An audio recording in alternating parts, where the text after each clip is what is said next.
Occasionally, she would pause to rest, nibble on fruit, and sip from the stream. With each step, the forest seemed to open its secrets a little wider.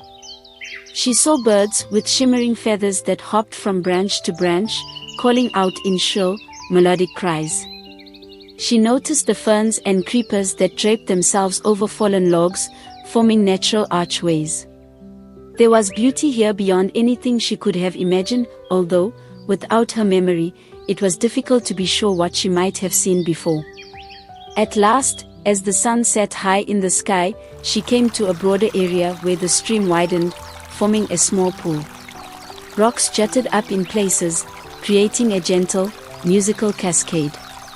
The place had a magical quality, peaceful and serene.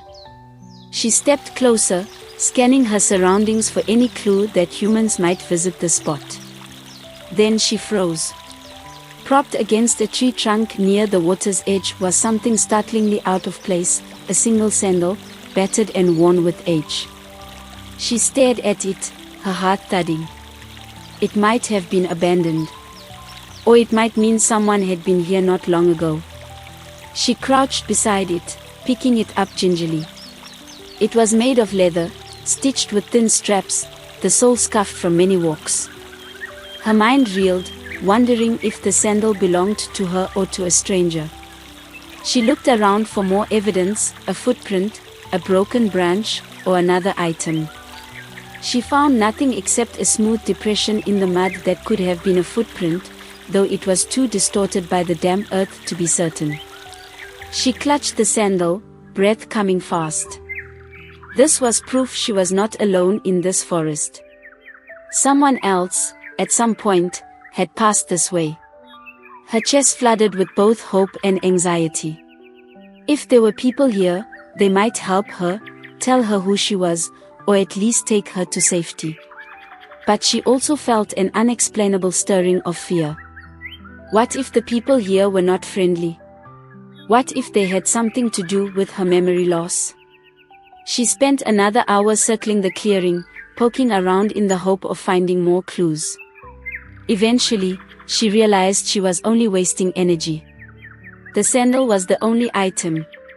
She decided to continue following the water, but this time her senses were on high alert, scanning every shadow and movement in the leaves. The forest didn't yield any more direct signs of human life, but she pressed on, determination fueling her steps. As late afternoon slanted the sun's rays and turned the leaves gold, she came upon a place where the stream branched into two. One fork meandered through thick foliage, disappearing quickly from view. The other fork tumbled into a rocky ravine. She paused. Which way should she go? Before she could decide, a strange fluttering sensation raced through her mind. A headache flared, and she found herself swaying as a vision pricked at her memory. She saw a flash of red cloth, a woman's voice crying out, or was it her own voice? She clutched her head, the pain fierce, her breath coming in ragged gasps. Then the vision was gone, leaving only confusion and renewed terror. She dropped to her knees in the wet grass, one hand supporting her trembling body. What was happening to her? The forest offered no answer. In the muted hush of the trees, she felt tears burn at the corners of her eyes. But again, she refused to cry, bearing the sorrow and pressing her lips together. She would not break, not until she had answers. Evening light stretched through the treetops. She found a reasonably dry clearing where two large rocks formed a nook, offering partial shelter. Gathering armfuls of big leaves, she lined the ground, forming a rough bedding. She settled onto the leaves, leaning against the stone. Her mind buzzed with questions, yet exhaustion pulled at her limbs. As dusk deepened, the forest came alive with unfamiliar sounds. Creatures howled in the distance, insects sang shrilly, and leaves rustled at the slightest breeze. She sat there in the gloom, hands clasped around her knees, thinking about the day and the mysterious sandal. At length, she whispered into the darkness, though she didn't know to whom or what she spoke. "Who am I?" Her voice, soft and trembling, was carried away by the wind. She half expected an answer from the shadows, but none came. Finally, she lay down, turning onto her side. Sleep stole over her in increments, her body too drained to resist, her mind too burdened to stay alert. That night she dreamed again. Flickers of color danced behind her closed eyelids, a swirl of vibrant orange cloth, a roar of voices in excitement, and then a sudden jolt of terror. She seemed to be running, or someone was calling out to her. The morning sun found her huddled under the stone outcrop. She woke slowly, her limbs stiff and her eyes dry from fitful rest. Once again, she carried the silent question in her chest: who was she, and how had she come here? This question seemed to beat in time with her heart. She rose, leaving her makeshift bedding behind. She resolved to continue downstream once more, determined that she would keep walking until she found a village, a path, or any human contact. The memory of that single, abandoned sandal was enough to spur her onward. Unbeknownst to her, the forest itself seemed to hold its breath, as though guarding secrets from her watchful gaze. She had no idea that her arrival here was no accident. Nor did she know that her search for the truth would soon draw her deeper into the hidden powers and ancient stories of this land. For now, she was only aware of the thrum of her own pulse, the hunger in her belly, and the unwavering desire to find an answer in a world that had left her memory as barren as a dry well. Perhaps tomorrow she would learn something new. Perhaps tomorrow, a piece of her past would return. But for today, she wandered onward, a nameless, beautiful, light brown-skinned woman whose only companion was the whisper of leaves and the gentle current of the forest stream. Dawn broke across the forest canopy, painting the treetops in shades of pale orange and soft pink. The young woman stirred from her makeshift bed of leaves, blinking in the early light. She stretched her aching limbs, her muscles stiff from another night of sleeping on the ground. For a long moment, she simply sat there, listening to the forest's morning chorus, birds calling in high, lilting notes, insects buzzing their dawn greeting, and the rustle of unseen creatures moving across the damp undergrowth. She still had no memory of her name or her past. And yet, as she leaned against a lichen-covered stone, she felt a growing familiarity with this wild place. The air smelled of wet earth and fragrant blooms, the leaves glistened with dew. Bit by bit, she was beginning to understand the rhythms here. She knew where to find the sweet fruits she had been subsisting on, recognized the best spots along the stream to drink or bathe, and could pick out certain wildlife calls that signified danger or mere curiosity. Anyone stumbling upon her at that moment would have seen a striking figure, a lithe young woman of about 18, her light brown skin glowing softly in the early light, her dark hair tumbling down her back in loose, tangled waves. Though her torn dress was muddied and worn, there was something undeniably sensual in her posture, an innate grace that shone through despite her exhaustion.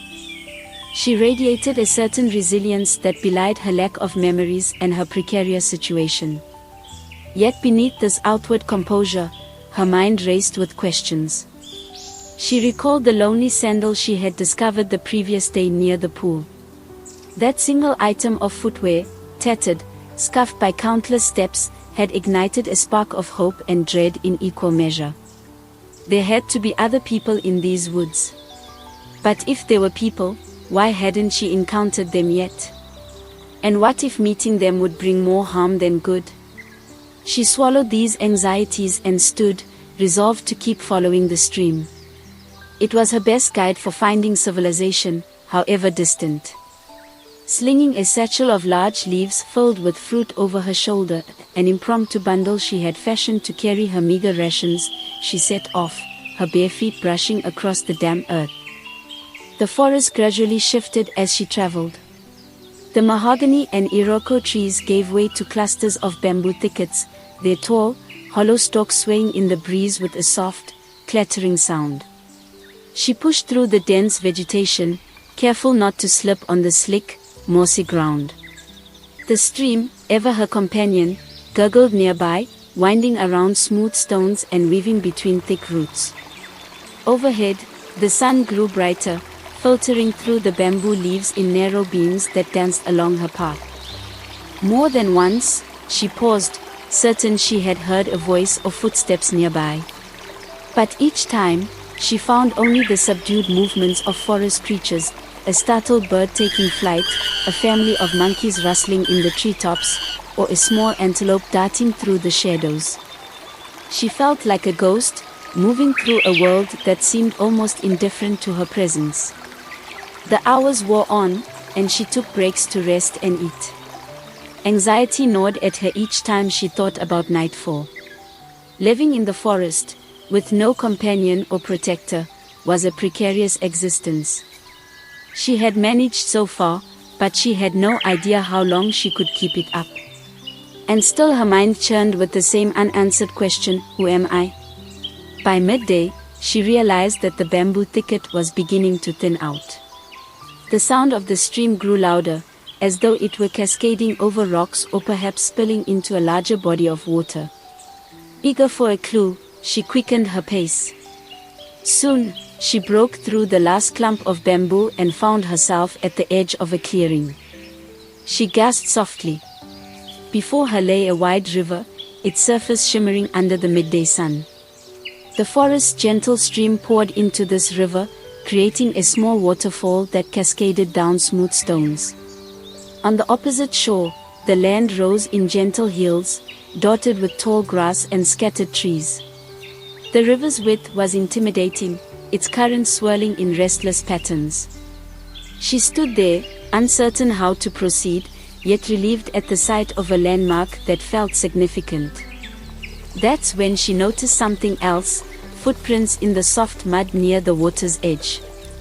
These were more distinct than the vague impression she had seen before, clearly human footprints, left behind not long ago. Her pulse quickened. She crouched down, pressing her fingertips against them as though she might glean some knowledge by touch alone. Someone was here, she whispered. The words felt foreign on her tongue, but her heart soared with a tenuous hope. She glanced around, trying to see if there was any sign of these people. The footprints vanished near the water, as if whoever made them had waded into the river or perhaps boarded a small boat. But there was no canoe or raft in sight. She rose and scanned her surroundings for any other clues. On a nearby tree, a piece of cloth hung from a jagged piece of bark, a torn strip of red fabric that fluttered gently in the breeze. The sight of that vibrant red made her breath catch in her throat. It tugged at something deep in her memory, reminding her of a fleeting image from her dreams, swirling orange or red cloth, a crowd of voices. She reached out and carefully retrieved the scrap of fabric. It felt worn, and yet its color remained vivid.